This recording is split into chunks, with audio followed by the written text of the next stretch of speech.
আজকে বাড়িতে chicken stick কী করে বানাবে সেটা দেখাবো, চলো করে নিই। এরকম 2 পিস চিকেন নিয়ে নিচ্ছি। তো আমি এটা ফিলে করে নিয়েছি, আমি দোকান থেকে কাটিয়ে নিয়ে এসেছিলাম। আর তারপরে প্রসেসটা দেখার আগে আমি এটাতে দিচ্ছি একটু করে সল্ট, ব্ল্যাক পেপার পাউডার,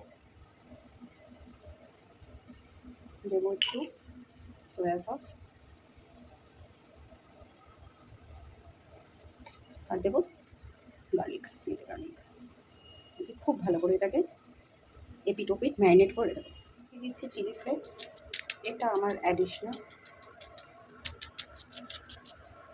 আর তার সাথে একটু অরিগানো। আর এবার দেবো একটু পাতিলেবু।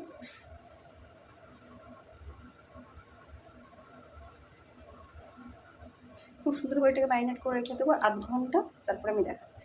ননস্টিক প্যানে বাটার দিয়ে কিন্তু খুব কম আছে ভালো করে ভেজে নিতে হবে 8 মিনিট, যাতে খুব ভালো মতো সেদ্ধ হয়ে যায়, কাঁচা না থাকে। আর ওভারকুকও যেন না, ওভারকুক হলে কিন্তু ছিবড়ে ছিবড়ে হয়ে যাবে, সেটাও মাথায় রাখতে হবে।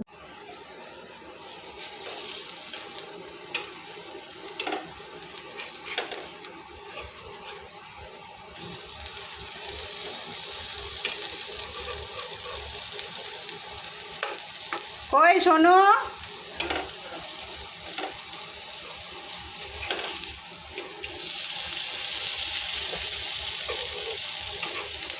কী সুন্দর কালারটা এসছে, তোমরা দেখতে পাচ্ছ। এই স্টেক কিন্তু আমার রেডি হয়ে গেছে।